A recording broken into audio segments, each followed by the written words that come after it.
Things, as usual, have been a little bit volatile when it comes to Leeds United transfer news, with a little bit more information on Pascal Struijk's move away from Leeds United coming yesterday, with his move being confirmed to Brighton, in addition to a little bit of conversation around Zion Suzuki and multiple different narratives around that move coming out. So, in this video, first I'm going to have a little bit of a talk about the Struijk stuff, and I might do a live stream on that later as well, just because I think there's a bit more conversation to be had and a few sort of false narratives going around.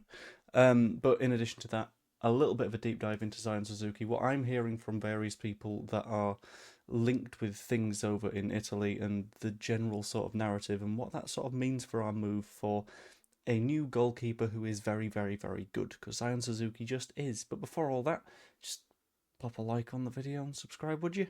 Thank you very much. Anyway, first off, Pascal Struijk stuff. Leeds United confirmed that he was leaving yesterday, and there were a couple of little nuggets of news included in there. So, first off, there was sort of confirmation-ish on the fee of £15 million plus £3 million, which makes a little bit of sense. 1 year left on his contract, all this kind of stuff. In addition to that, there was discussion around the fact that the move needed to happen before the 1st of July in order to make sure that PSR was all nice and comfy and fine, and the baby's woken up, but I'm going to keep on trying. But just make sure all that kind of stuff was completely fine, we were compliant, and everything was okay.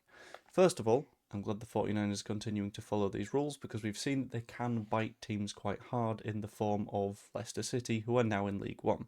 Second, I've seen people point out that, well, we tried to sign Strand Larsen, how are we just selling Struijk and then we're just about compliant? First of all, we don't know how compliant we are. We don't know whether it would have only taken 3 million of the 18 million. Second of all, that's not quite how that works. If we sign Strand Larsen for 4 years for £36 million, we'd only have to spend £9 million of this season's allocation on him because of the way that the fee would sort of amortise over the length of the contract. Amortisation is very important, and the fact that people are just using raw numbers against each other rubs me the wrong way, because we all know that that's not how football finance works at this point. It's ridiculously complicated, I know, and let's be honest, no one knows what the actual numbers are, but to sort of assume, well, we were going to spend £36 million, how is an £18 million sale fix things, is forgetting that complexity, and I think that's removing a lot of credit from the club, who, let's be honest, in the past few years have basically been smashing it. I'm not going to lose my mind too much over this one. Anyway, on to the Zion Suzuki stuff. We've had, over the past few days, a little bit of a rollercoaster with this guy. First off, there was the news that Leeds United had reportedly had an agreement with a contract for him for, I think, 5 years up until 2031, but we hadn't quite agreed anything with Parma. That was followed up by the fact that Parma reportedly wanted €30 million for him, which would make him a very expensive goalkeeper, don't get me wrong. But in addition to that, Japan played at the World Cup. Unfortunately, they were beaten by Brazil, and unfortunately, the winning goal came from Tanaka giving the ball away, which was incredibly bad. I say bad, I meant for his morale, so hopefully he's able to bounce back from that quite nicely, but we'll see. But Suzuki himself was ridiculously good in that game, as he has been throughout the World Cup. Bright side that some people are paying attention to is the fact that, well, it's not going to increase his value any further now he's not in the World Cup anymore. Less bright side, the morale takes a bit of a hit, but it's fine. Tanaka's bounced back from similar before, he'll bounce back again. There has been another little sort of advancement on the Suzuki situation. So, first of all, I heard from someone that I know via various worky contacts and all that kind of stuff that Leeds had reportedly, at the very least, made a formal approach to Parma with a certain number in terms of the fee that they wanted to pay. What I was hearing was around £25 million. After this, I saw various other people sort of rumouring that Leeds had put in a bid for 20-something million pounds, which I think was fairly positive. The fact that various sources were all adding up is genuinely fantastic.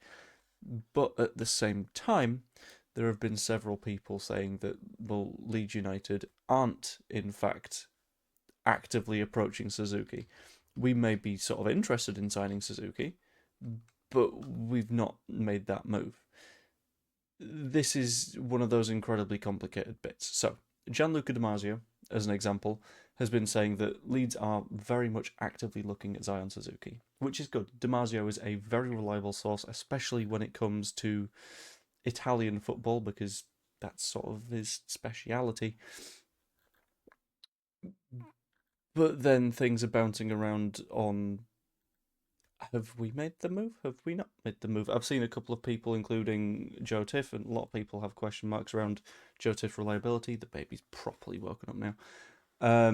Saying that with Suzuki being on his holidays, a move would be a lot more difficult. However, that's not necessarily the case because, let's be honest, it's not Suzuki himself that would be making that move. It would be his agent. 1 minute, I'll have a second take. Then we have to take a little bit of a dive into what the Italian football specialists are saying, and that is also incredibly positive for Leeds United. Earlier on, Gianluigi Longari, who is a fairly reliable Italian journalist, said that, exciting update, Leeds are trying to close the deal for Zion Suzuki. The competition's fierce, but Leeds don't want to squander the advantage they've built up and are willing to go beyond €30 million with the bonuses demanded by Parma. Other clubs are keeping tabs, but it's clear that we are in a sort of pole position here. That was also met by Alfredo Pegula, who tends to be, again, reasonably accurate, who stated that Suzuki's been at the top of Leeds' list for days and days, as anticipated by Gianluigi Longari. It's only natural that the arrival of De Fara, who is a goalkeeper that Parma have just signed, has been scheduled to give the starting spot to the former Juventus player. A very important day on both fronts after what was revealed. So, no matter what perspective you're looking at this from, Suzuki looks like he's on the move this summer. Leeds United look like they are in pole position at the moment, and it looks quite heavily like there's going to be movement in the next couple of days, because there is very rarely this much of a sort of build and a build and a build and an increase in tension in a transfer story without something happening at some point. With this many news stories bouncing off each other, something's got to slip.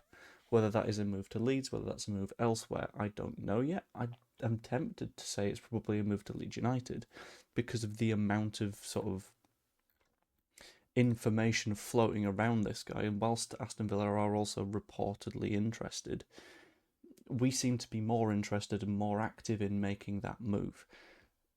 And it's all pointing in the general direction of something being done soon, and hopefully in the direction of Leeds United. I really like the guy. I think he's a very good goalkeeper.